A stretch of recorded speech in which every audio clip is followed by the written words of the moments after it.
Start कर रहे हैं। स्टेबिलिटी, न्यूक्लियर स्टेबिलिटी क्या होती है?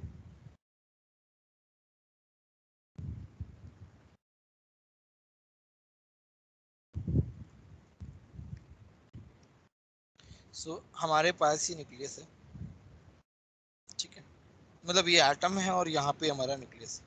न्यूक्लियस में क्या होता है? Proton, protons and neutron.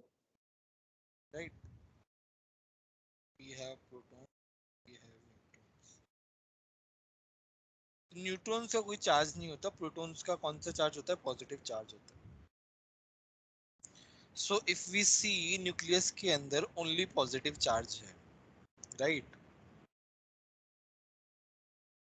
बोलो। Yes sir. Yes yes sir.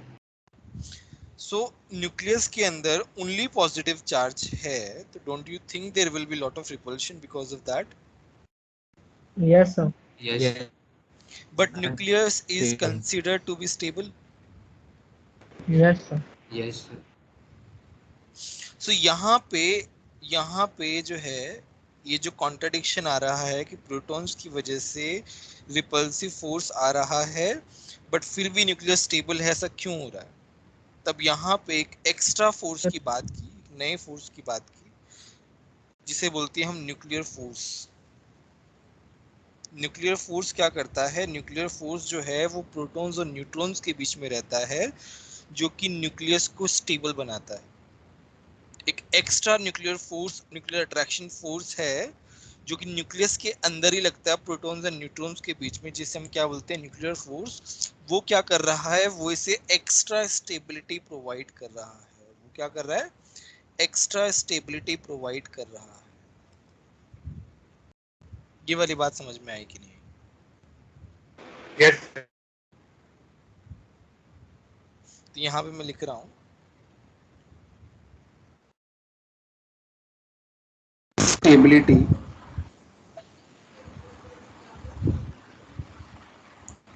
of most nuclei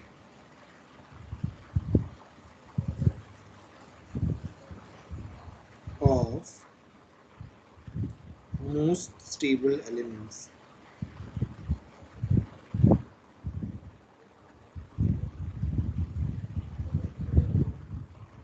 is due to the very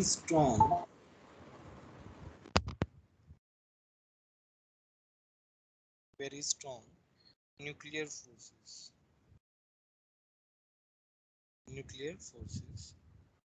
that operate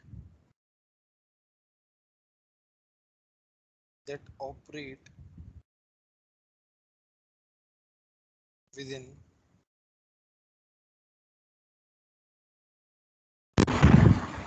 nucleus के अंदर ही ऑपरेट रहता है। समझ में आया सभी को? Yes sir.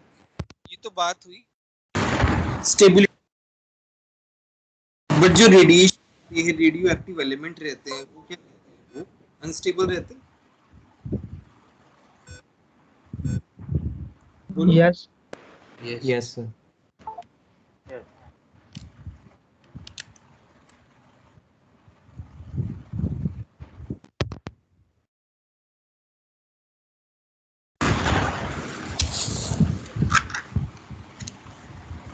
है ना? तो अभी हम पढ़ते हैं कॉज ऑफ रेडियो एक्टिविटी, कि रेडियो एक्टिविटी होती क्यों है।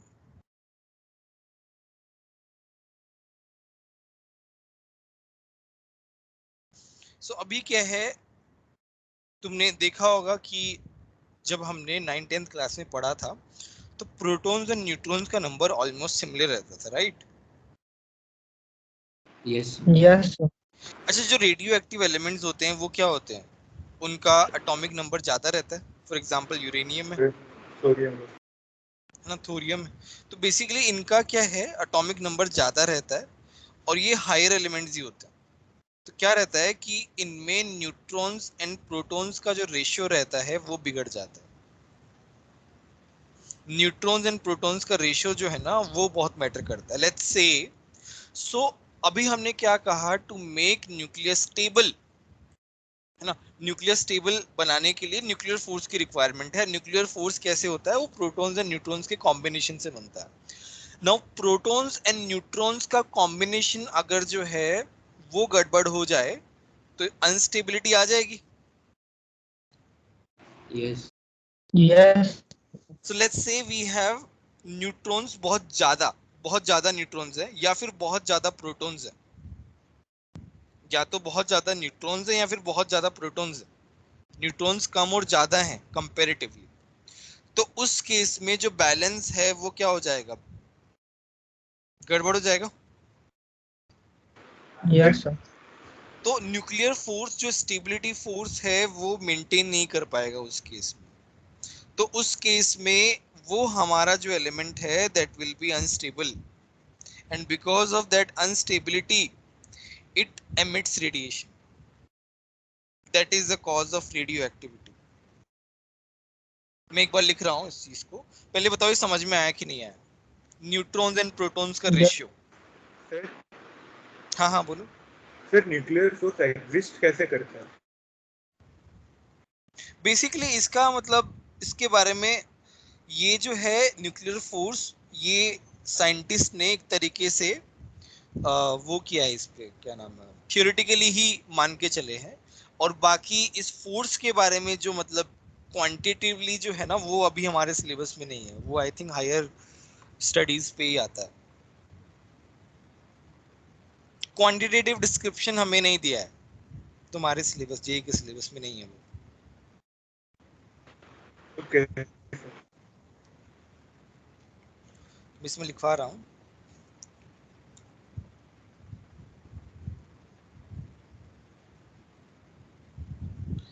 On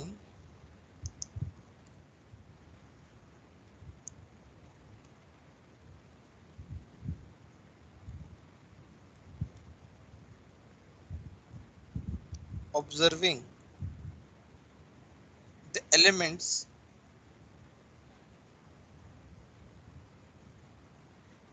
emitting radiation,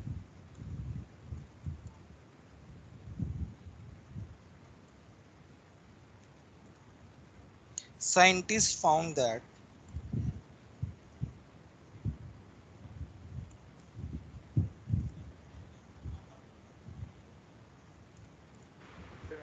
element heavy, क्या हुआ, सर आपकी आवाज बहुत क्रैक हो रही है। अभी सही आ रही है। सर क्रैक नहीं हो रही थी पहले। Having n by p ratio, n by p ratio का मतलब क्या, न्यूट्रॉन और प्रोटॉन का रेशियो जो है 1 to 1.6, 1 से 1.6 are considered to be stable, are considered to be stable, but those elements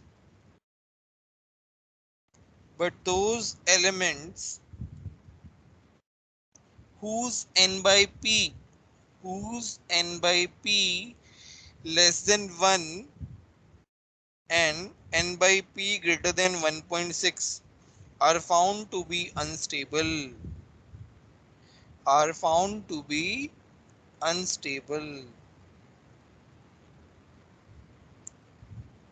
and to gain the stability,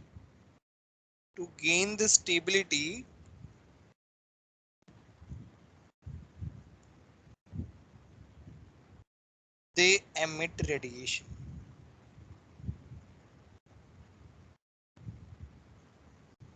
अच्छा, अभी ये हम देखेंगे कि किस तरीके से वो रेडिएशन एमिट करते हैं, और रेडिएशन एमिट करने के बाद किस तरीके से वो स्टेबल बनते हैं, ये सब देखेंगे। पहले बताओ, यहाँ तक किसी को कोई डाउट है? सर हाँ बोलो। सर जो अनस्टेबल होते हैं वो करते हैं एमिट। हाँ हाँ, अनस्टेबल ही करेंगे ना। Okay sir. अच्छा, एक बात ध्यान रखना, ये चलो एक ग्राफ आता है, इसमें ग्राफ बहुत इंपॉर्टेंट है। ये जो वाला जो पार्ट है, this part is very very important.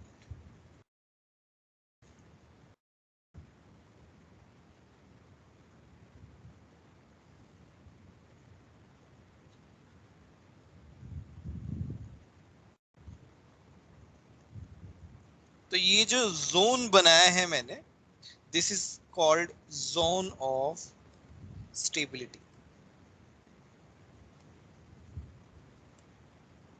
यहाँ पे N/P रेशियो 1 to 1.6 के बीच में रहता है। This is called zone of stability, या स्टेबिलिटी बेल्ट भी बोलते हैं इसको। यहाँ पे N/P लेस देन 1 है, यहाँ पे N/P greater than 1.6 है। This is number of neutron, n का value, this is number of protons, p का वैल्यू।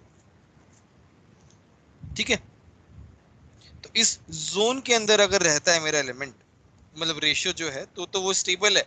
इस जोन से बाहर हो गया तो वो अनस्टेबल है।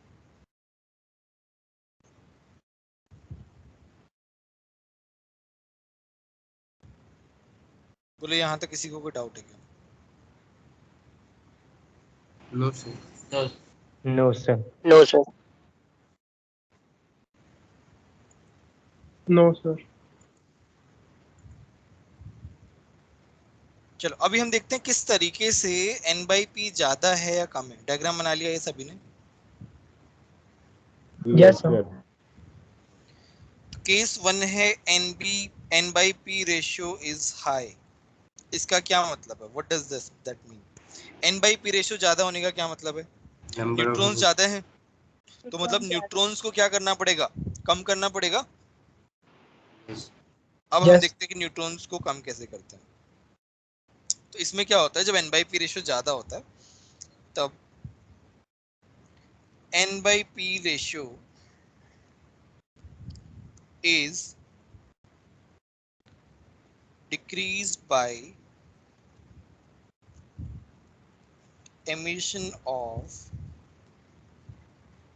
beta particles। ये कैसे होता है ये बताता हूँ। तो let's say we have this carbon का isotope.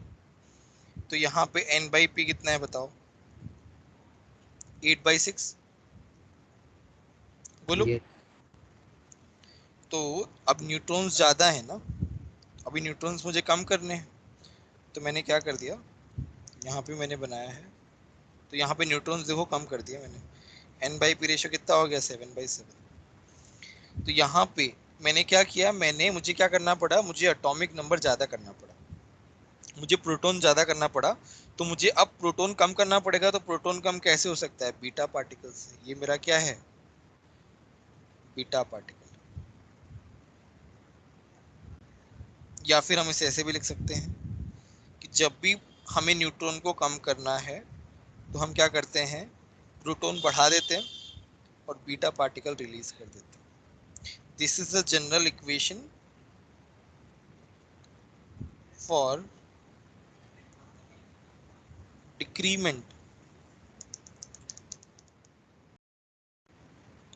we can use this when N/P ratio is, ऐसे लिख सकते हैं, N/P ratio is high, तब हम ये यूज कर सकते हैं। ये एग्जांपल हो गया मेरा। बोलो सबको समझ में आया कि नहीं आया? Yes sir. किसी को डाउट हो तो बोलो। No, sir. अब हम केस 2 है when N/P ratio is low।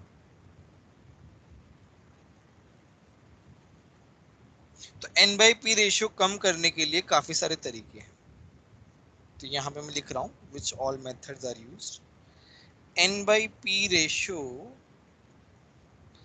Can be increased, मतलब हमें कम है तो हमें क्या करना है, ज्यादा करना है।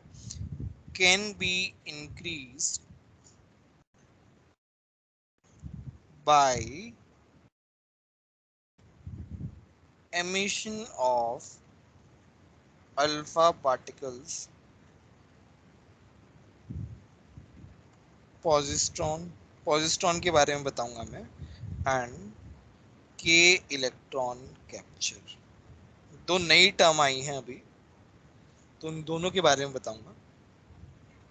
सर हाँ हाँ बोलो।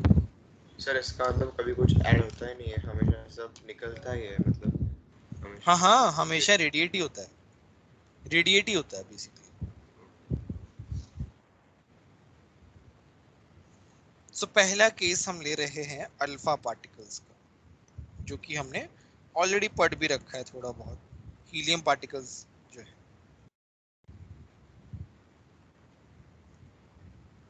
तो जैसे वी हैव फॉस्फोरस, यहाँ पे N/P रेशियो कितना है 16/15। ये क्या कर रहा है, ये एल्यूमिनियम दे रहा है 27 और 30।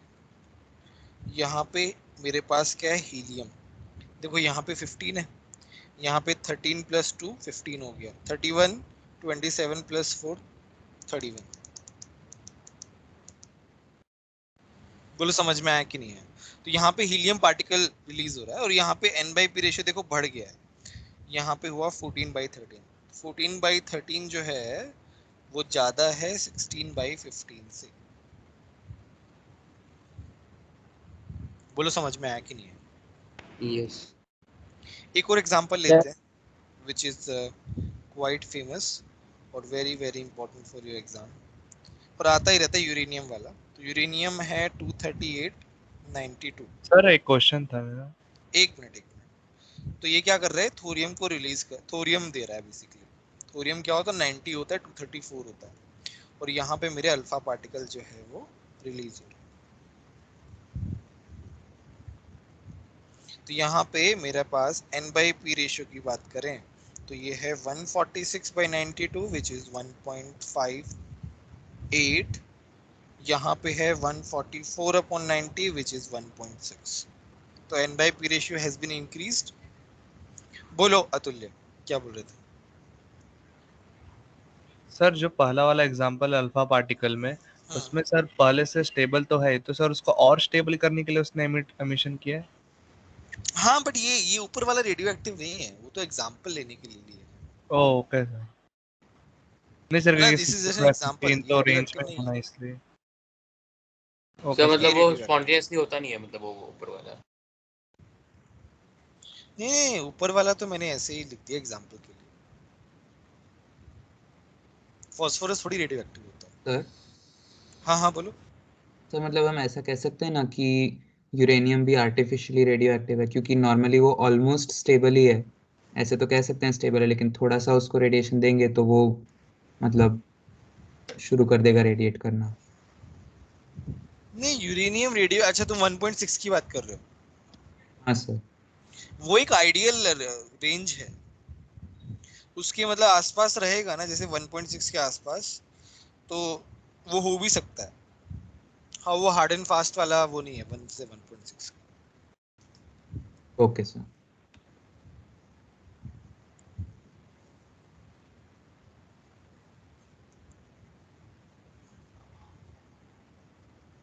तो दूसरा है हमारा by emission of positron, by emission of positron. Positron क्या होता है, this is positive beta particle. जैसे बीटा पार्टिकल अभी हमने क्या देखा, नेगेटिव देखा, ये क्या होता है +1e0।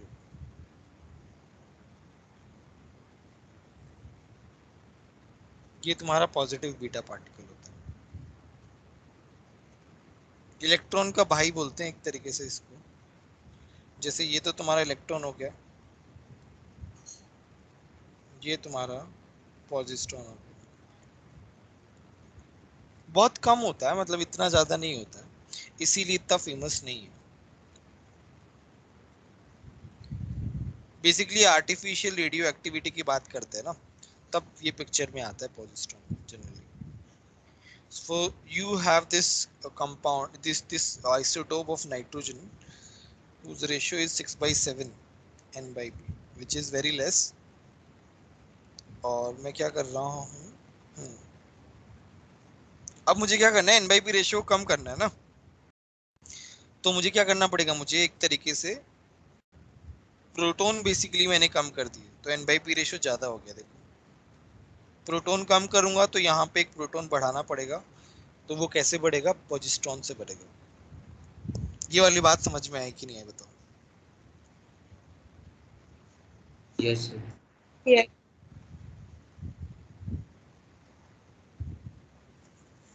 किसी को डाउट है तो बोलो। No sir. अभी ध्यान से देखो, मैं इसी इक्वेशन को मैं क्या कर रहा हूं, मैं इसको इस साइड लेके आऊं तो क्या होगा, मैं अगर सेम इक्वेशन को ऐसे लिखूं,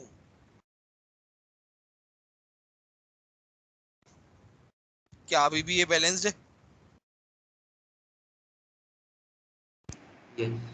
यस। तो बेसिकली क्या हो रहा है कि नाइट्रोजन का आइसोटोप है यहाँ पे, उसको एक इलेक्ट्रॉन कैप्चर करवा रहा है। उसको क्या करा रहे हैं, इलेक्ट्रॉन कैप्चर करा रहे हैं। तो तुम्हारा जो थर्ड पॉइंट है बाई के इलेक्ट्रॉन कैप्चर, के कौन सा शेल होता है बताओ?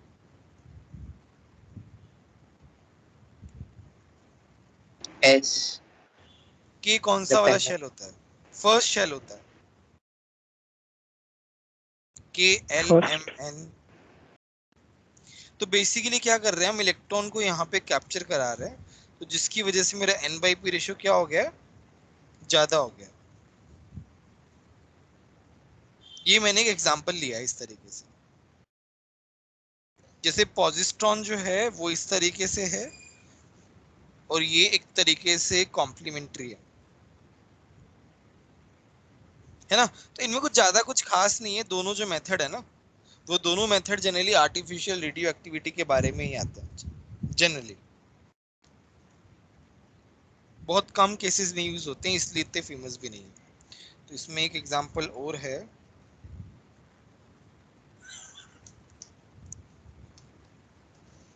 तो मेरे पास है ऑरम,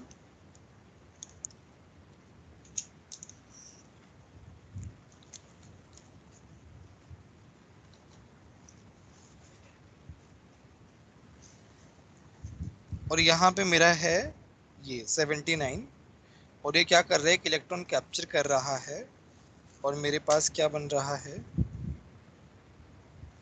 78 प्लैटिनम 194। समझ में आया?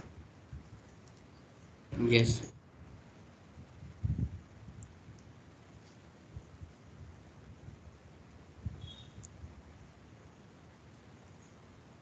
सो अभी देखो क्या होता है, ये के इलेक्ट्रॉन कैप्चर की जरूरत कब पड़ती है, जब जो है तुम्हारा न्यूक्लियस पॉजिट्रॉन जो है वो रिलीज नहीं करता है, तब इसकी जरूरत पड़ती है। तो यहाँ पे मैं लिखवा रहा हूँ, नोट लिखवा रहा हूँ, it is an unusual way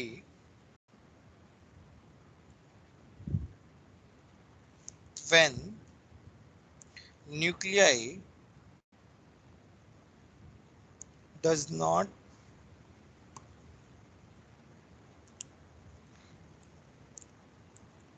have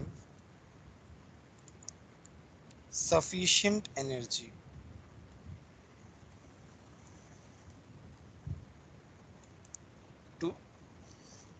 to emit positron emission।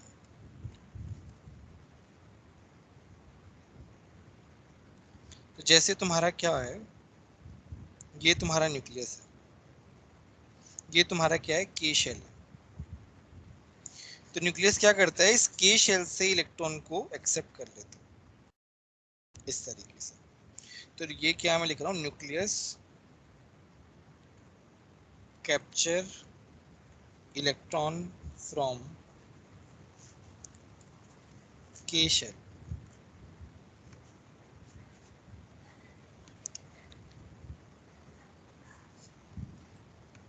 तो बोलो समझ में आया कि नहीं आया? Yes sir. तो न्यूक्लियस जो है वो क्या कर रहा है, के शेल से इलेक्ट्रॉन एक्सेप्ट कर रहा है। सबको समझ में आया कि इलेक्ट्रॉन कैप्चर क्या है? Yes. Yes, sir. सर एक बार वापस एक्सप्लेन कर सकते हैं? ठीक है। तो इसमें क्या है, जैसे तुम्हारा ये गोल्ड पार्टिकल है, गोल्ड पार्टिकल का जो के शेल है उसका एक इलेक्ट्रॉन कहाँ जा रहा है? न्यूक्लियस के अंदर जा रहा है। तो यहाँ पे क्या है, इसको हम क्या बोलेंगे कि nucleus is capturing electron from के शेल ऑफ गोल्ड पार्टिकल। तो it is very unusual way, that doesn't happen very often. तो यहाँ पे क्या हो रहा है, जब पॉजिस्ट्रॉन एमिशन पॉसिबल नहीं होता है तब हम के इलेक्ट्रॉन कैप्चर करते हैं। अब इसमें कोई डाउट है तो पर्टिकुलर डाउट बोलो, या कुछ पार्ट समझ में नहीं आया तो वो बोलो। नहीं सर, आ गया।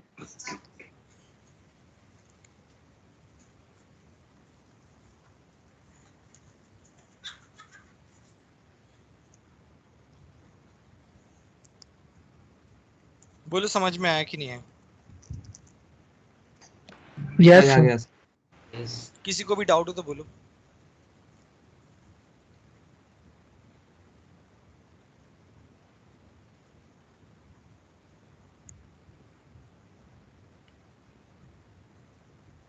ठीक है, तो ये हमारा एक बेसिक कॉन्सेप्ट हो गया न्यूक्लियर केमिस्ट्री के बारे में। जो अभी अभी पढ़ा है हमने वो एक तरीके से बेस है, इसका फंडामेंटल है, इजी है, कुछ है नहीं, बट एक फंडामेंटल बेस है जिससे हमें पता चलता है कि न्यूक्लियर केमिस्ट्री क्या है और किस तरीके से वो रेडिएशन शो कर रहा है और क्यों कर रहा है।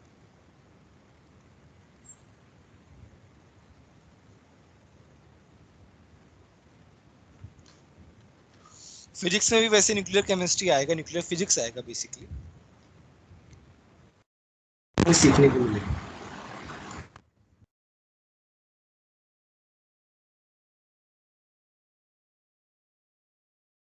चलो इस पे हम क्वेश्चंस कैसे आते हैं वो देखते हैं।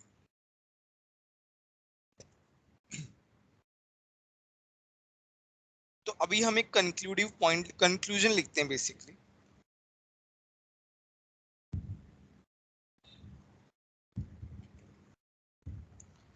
तो we have alpha particle emission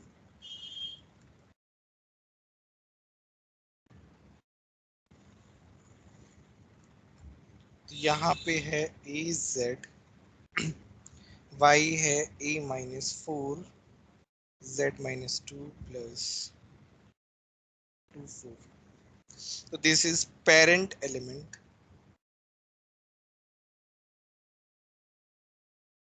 this is daughter element, this is called daughter element,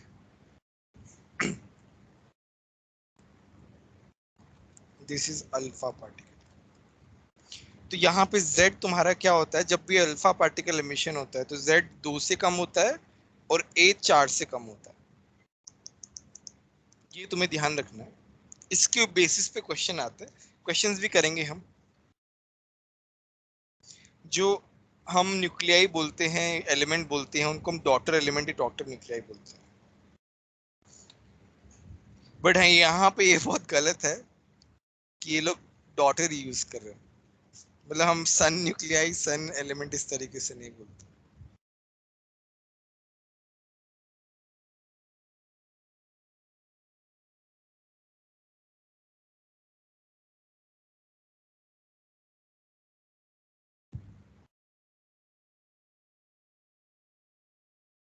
discovery of radio activity किसने की है? तो कभी हमने डिस्कस किया ही नहीं, तुमको पता होगा। Madam Curie.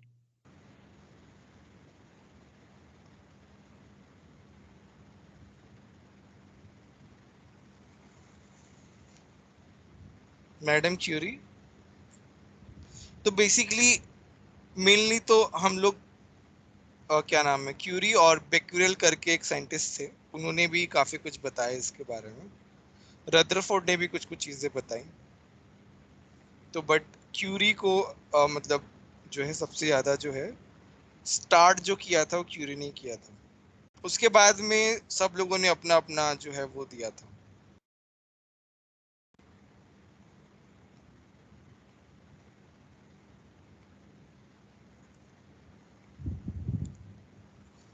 दूसरा है बीटा पार्टिकल एमिशन।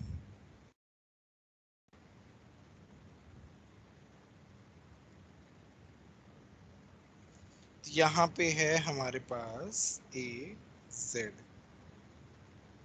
वाई ए, बीटा पार्टिकल है तो एक इलेक्ट्रॉन क्या होगा, लूज होगा, तो यहाँ पे -1 है तो यहाँ पे +1 आएगा।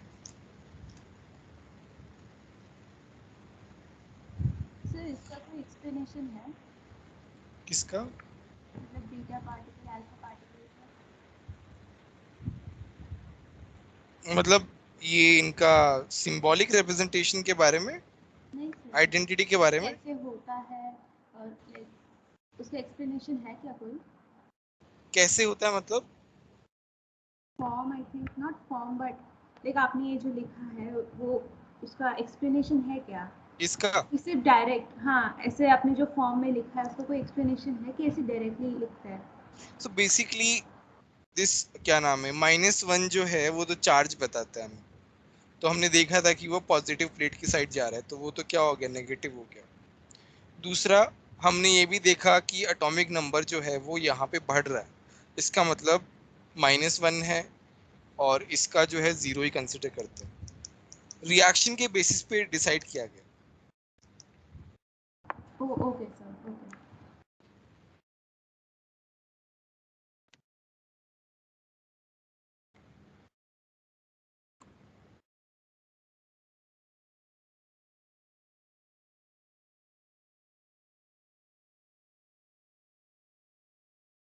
तुमसे पूछेंगे कैलकुलेट, मतलब alpha particles beta particles calculate करने के लिए क्वेश्चंस पूछ सकते हैं।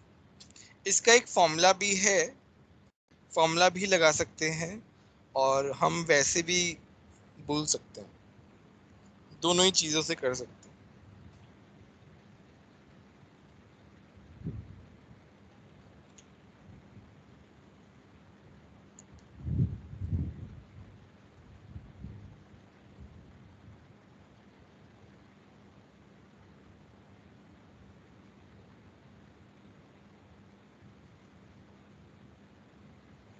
चलो इसका फॉर्मूला बता देता हूँ किस तरीके से आता है। फॉर्मूला खैर याद करने की बहुत ज़्यादा ज़रूरत नहीं है, बट फिर भी मैं बता देता हूँ। Calculation of number of alpha and beta particles emitted during any change.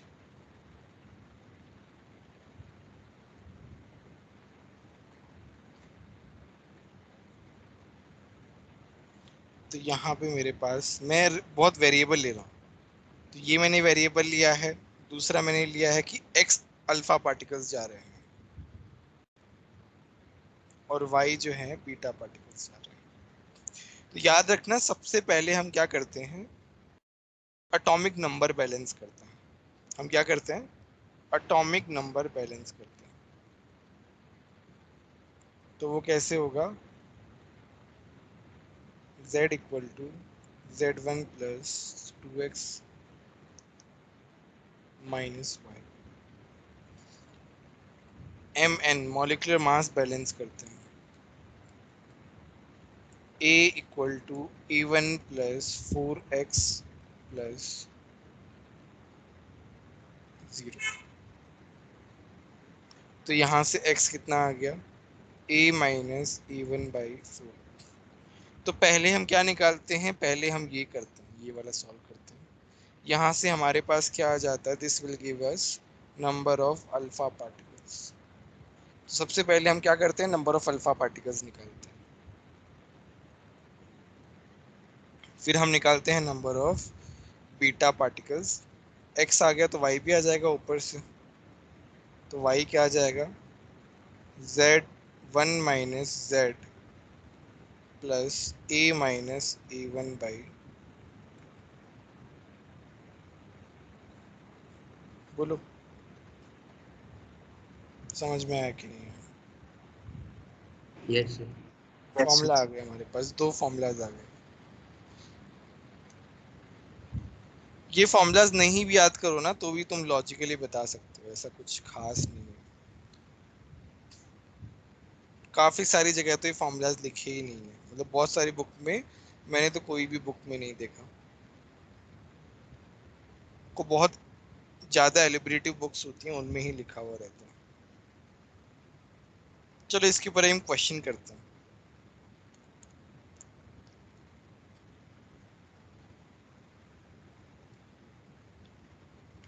Calculate number of alpha and beta particles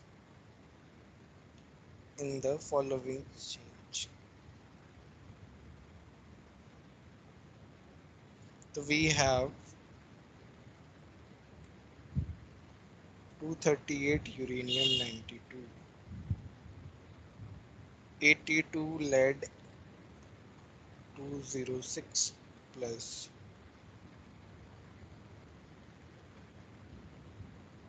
X helium Y this X और Y निकालना है सभी में।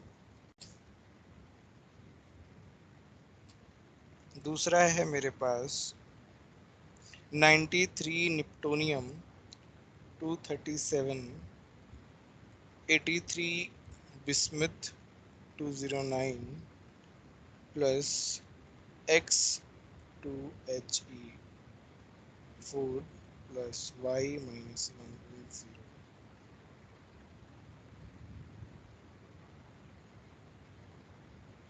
थर्ड है 90 thorium 232, lead 82 208 plus X2He4 plus Y minus 1.0। इन तीनों में X और Y निकालना है। तुम फॉर्मूला से भी निकाल सकते हो, तुम अपना गैस करके अपने हिसाब से भी निकाल सकते हो।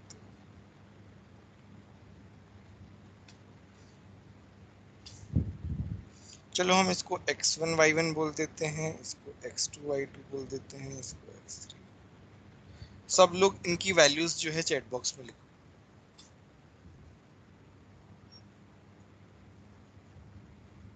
सर फॉर्मूला सर सर तो फॉर्मूला हाँ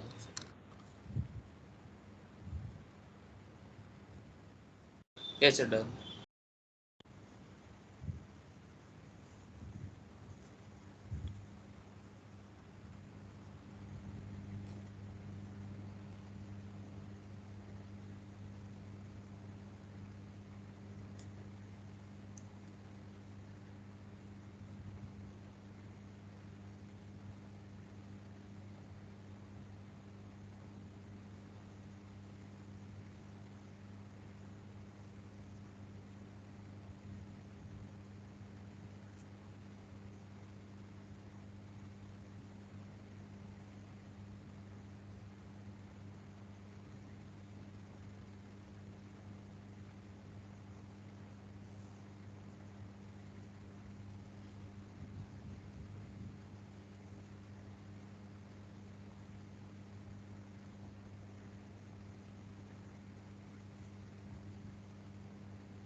सर चैट बॉक्स नहीं है तो मैंने उधर व्हाट्सएप पे भेज दिया है।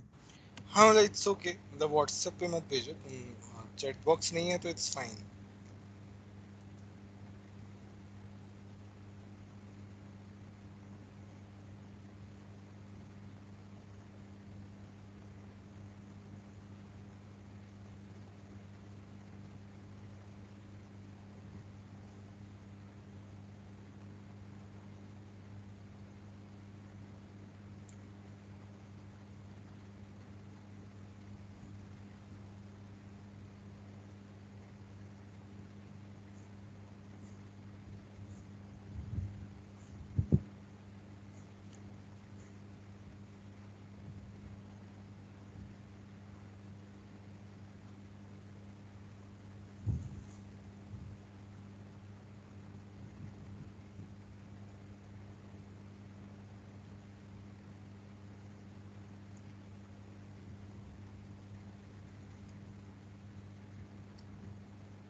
हो गया सर।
तो चलो इसमें पहला वाला जो है वो मेरा नंबर ऑफ अल्फा पार्टिकल्स जो है वो कैसे निकालते हैं?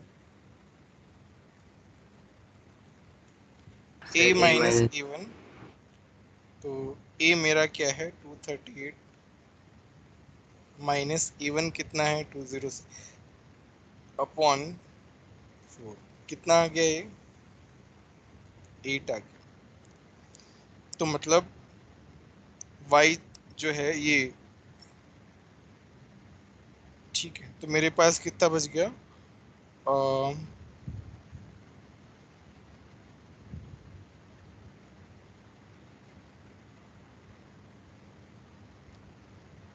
बीटा भी कैसे निकालना है Z1 में, ये तो बहुत बड़ा फॉर्मूला हो गया। अब ये 8 आ गया ना हमारे पास, यहाँ से हम निकाल लेंगे। कैसे निकालेंगे? ये हमारे पास आ गया 8He24 है ना, तो 32 तो ऐसे ही आ गया। तो वैसे तो मास की जरूरत नहीं है, 8 × 2 16 आ गया। 82 + 16 कितना हो गया 98। इसका मतलब बीटा कितना आ गया 6। बोलो समझ में आया कि नहीं है? यस।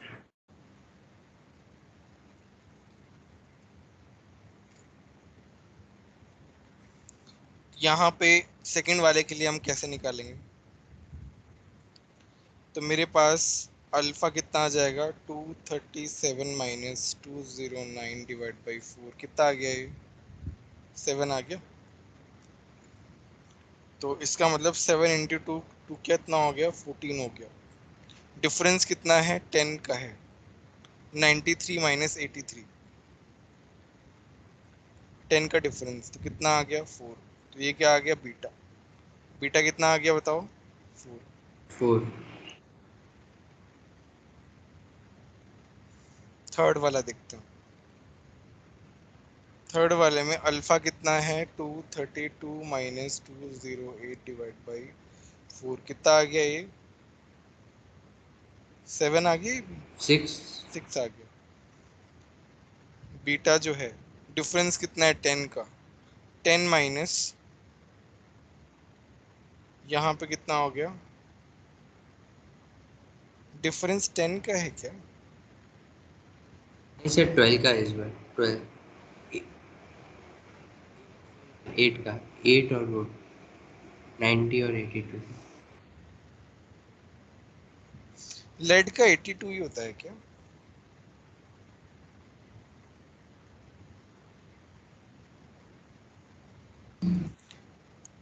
यहाँ पे कितना हो गया 6 2 12।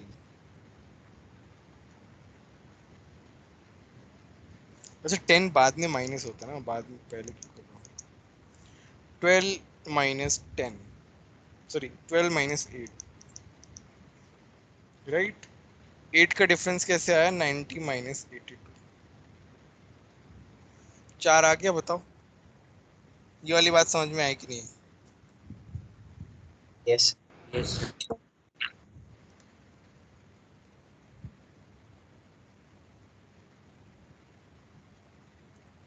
किसी को कोई डाउट अभी तक? नो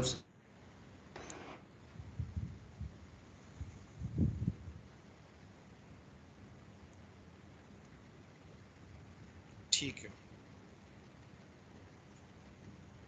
क्वेश्चंस इजी है, बट हाँ ये क्वेश्चंस पूछते हैं, मतलब पूछ सकते हैं, काफी ज्यादा चांसेस जेईई मेन में। अब हमारे कुछ इंपॉर्टेंट पॉइंट्स हैं।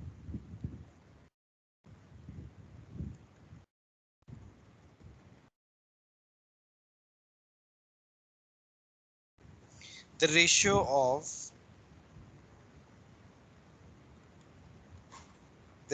of emission of these rays can neither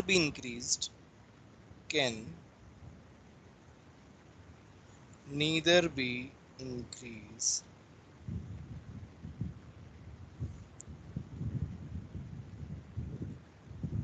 nor be decreased by change in temperature, pressure और concentration, है ना। ये एमिशन का जो रेशियो है ये हम चेंज नहीं कर सकते कंडीशन चेंज करके। सबको समझ में आया? Yes sir.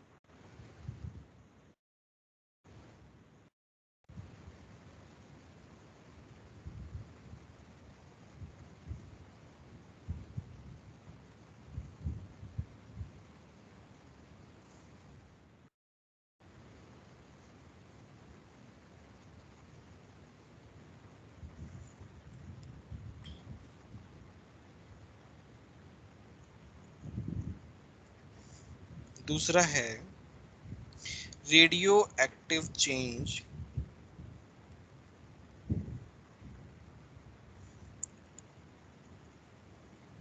is an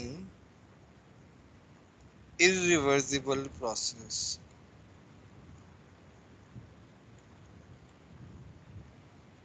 ठीक है,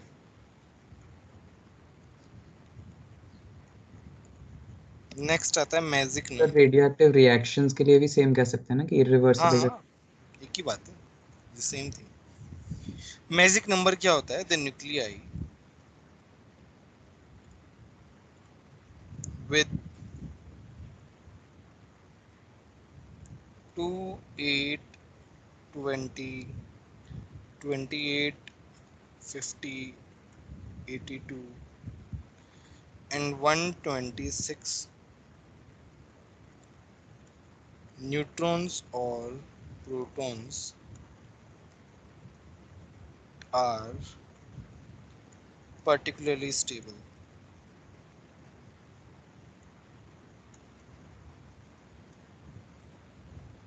ठीक है, ये क्या होते हैं? पर्टिकुलरली स्टेबल होते हैं।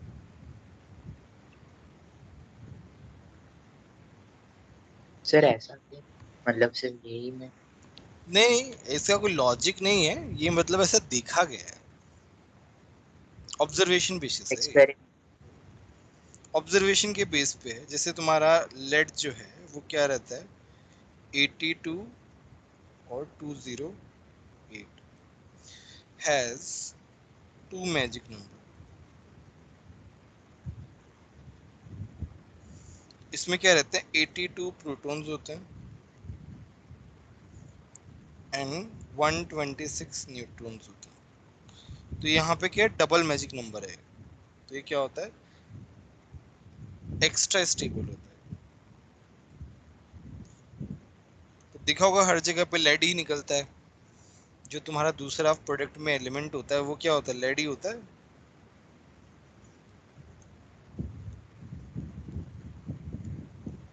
यहाँ पे प्रोटॉन 20 है, न्यूट्रॉन 20 है, स्टेबल।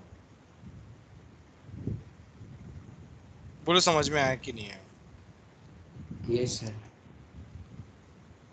है ना, ये याद करने वाला चीज है, मतलब ये कुछ नहीं है, ऐसा कोई खास कॉन्सेप्चुअल वाला पार्ट नहीं है, याद ही करना है। सर मतलब elements with magic numbers are particularly stable. हाँ हाँ वही, exactly। अब मतलब ऐसा क्वेश्चन पूछ सकते हैं अगर मैजिक नंबर पे क्वेश्चन आना होगा, which of the following elements are stable according to, नहीं नहीं नहीं नहीं, एक्स्ट्रा स्टेबल टाइप पूछ सकते हैं, या फिर मतलब कोई उसका सब पार्ट हो सकता है किसी क्वेश्चन का। डायरेक्टली पूछेंगे तो उनको मैजिक नंबर मेंशन करना ही पड़ेगा। मतलब ये पूछ सकते हैं कि this element is stable because of because it has magic number, इस तरीके से पूछ सकते हैं। तो तुमको पता होना चाहिए मैजिक नंबर कौन कौन से नंबर्स में आता है।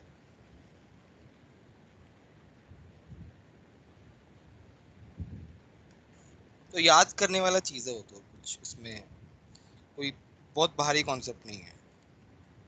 सर इसमें हाइपोथेटिकल वाला है सर, जैसे कि हमने किया था टर्म स्ट्रक्चर में, कि मतलब अगर ऐसा कोई एक्स एलिमेंट है जो नया डिस्कवर हुआ है, वो 8th या 9th पीरियड ऐसा। इसमें नहीं पूछा जाएगा, न्यूक्लियर केमिस्ट्री में नहीं आएगा वो, पीरियोडिक टेबल में ही पूछ सकते हैं जैसा क्वेश्चन, इस चैप्टर में उस तरीके से नहीं आएगा कुछ।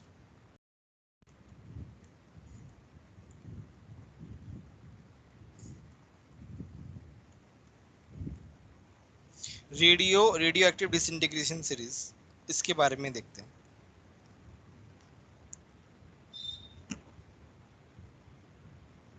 तो इसमें क्या होता है, जैसे मान लो हमारे पास बहुत बड़ा मतलब एलिमेंट है, बहुत बड़ा एलिमेंट बोलने का मतलब क्या है, एटॉमिक नंबर ज्यादा है। अब क्या वो अनस्टेबल है, तो उसने मान लो 4 अल्फा पार्टिकल रिलीज किए, किसी और एलिमेंट में कन्वर्ट हो गया, बट जिस एलिमेंट में कन्वर्ट हुआ वो भी स्टेबल नहीं है, तो वो क्या करेगा, वो और 2 अल्फा पार्टिकल रिलीज करेगा, दूसरे में कन्वर्ट होगा।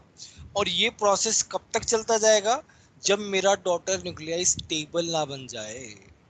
तो तुम्हारा एक एलिमेंट, एक रेडियो एक्टिव एलिमेंट, वो क्या हो रहा है, डिसइंटीग्रेट हो रहा है मल्टीपल स्टेप में। तो उसको बोलते हैं, उस पूरी सीरीज को बोलते हैं रेडियो एक्टिव डिसइंटीग्रेशन सीरीज। अब जैसे मेरा थोरियम का एग्जांपल ही ले लो ऊपर,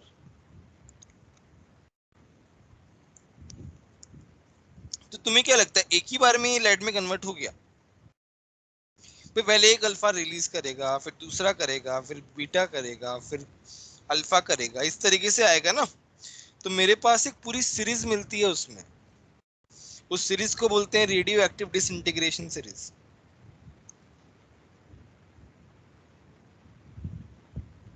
जैसे मैं लिखा रहा हूं, if parent nuclei is unstable, it will convert into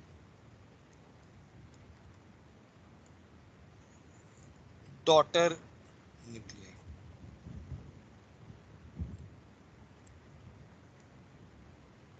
And if daughter nuclei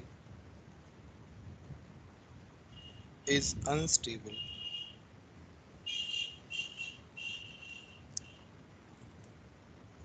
it will again convert into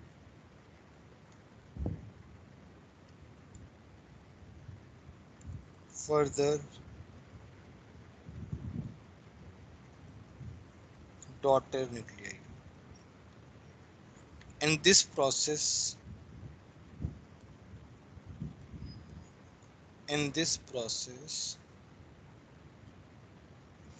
continues till the formation of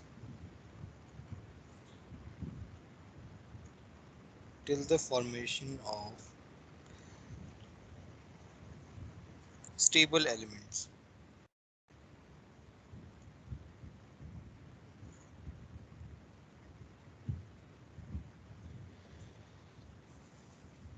series of elements obtained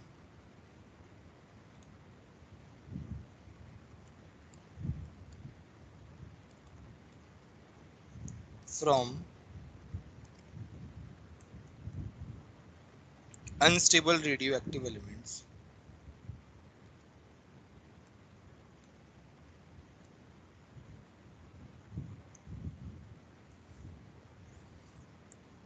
to stable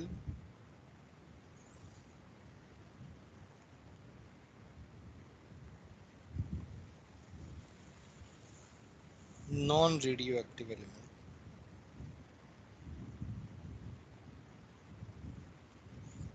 is called as RDS।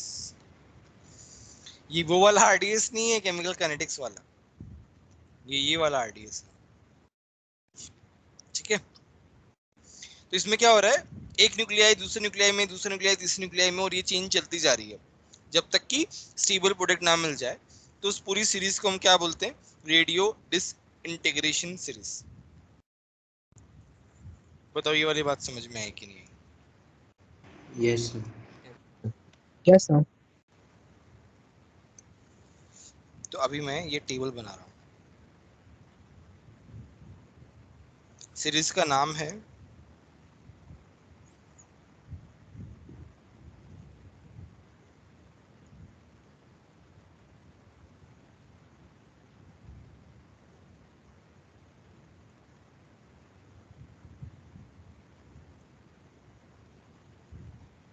Number of alpha, number of beta.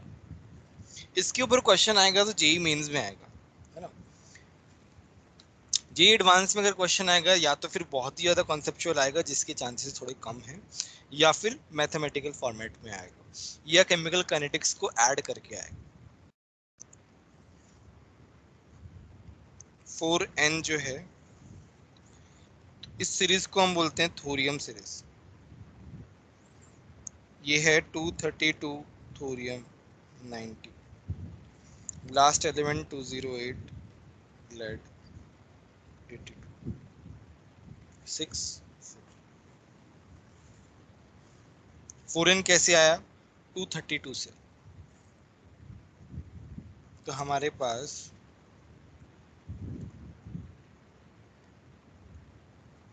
ये जो है ना, ये 4n का reason है।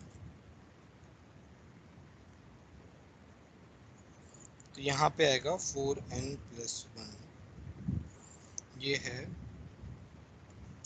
Neptunium,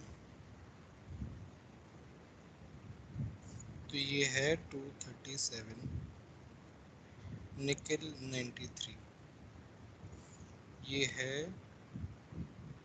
209, bismuth 83, 74। 4n+1 कैसे है, यहाँ से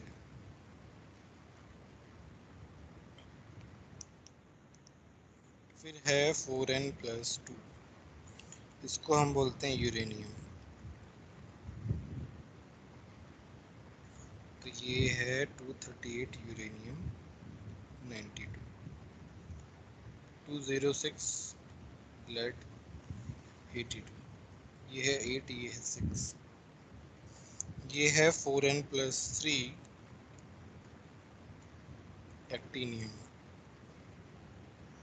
तो ये है 235 यूरेनियम 92, 207 लेड 82 74। ये क्या है, 4n+2 देख लो, ये क्या है 4n+3।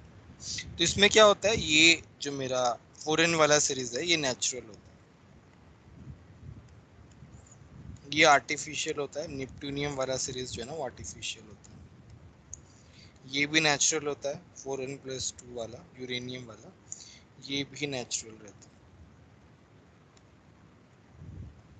ये तुम्हारी सीरीज है। अब देखो तुमसे क्वेश्चन कैसे पूछ सकते हैं, तुमसे देखो एक तो ऊपर वाले क्वेश्चन आ सकते हैं, वो तो सिंपल हो जाएंगे, या फिर कभी कभी रटने वाले क्वेश्चन भी आ जाते हैं जिसके चांसेस बहुत कम है।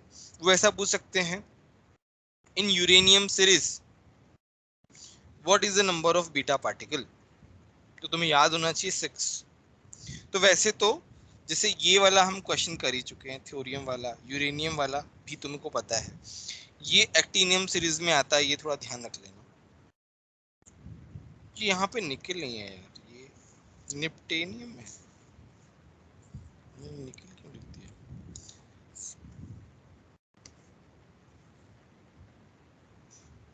निप्टेनियम है, नेप्टूनियम है बेसिकली। बोलो किसी को डाउट है क्या? No, sir. No sir.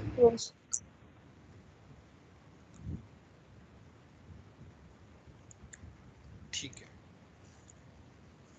Sir last वाले में 207 हुआ ना, मतलब वैसे तो 208 नहीं निकलना चाहिए था, वो एक्स्ट्रा स्टेबल। कौन सा वाला? लास्ट सेकंड इसमें क्या होना चाहिए था? 208, मतलब वो एक्स्ट्रा स्टेबिलिटी प्रोवाइड करता, तो ये क्यों नहीं, मतलब 207 की बात। नहीं, लेकिन वो फिर एलिमेंट भी पॉसिबल होना चाहिए।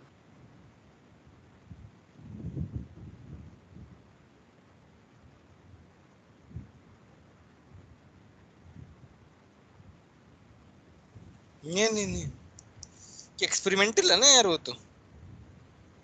तुम बोल रहे हो ज्यादा स्टेबल वाला आना चाहिए था, 208 जो है वो एक्स्ट्रा स्टेबल है, बड़ी भी एक्सपेरिमेंटल है ना, मतलब पॉसिबल नहीं हो रहा यस होगा।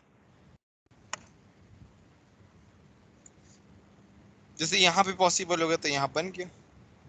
ये एक आइसोटोप हो गया ना, आइसोटोप तो इस पूरे चैप्टर में आइसोटोप्स ही है बेसिकली। अब ऑब्वियसली 208 वाला ज्यादा स्टेबल है, 207 वाला कम है। बोलो यहाँ तक किसी को कोई डाउट है क्या? न्यूक्लियर केमिस्ट्री में मजा आ रहा है कि नहीं आ रहा है? Yes sir. Yes yes sir. Sir. Yes sir. है ना? एनसीईआरटी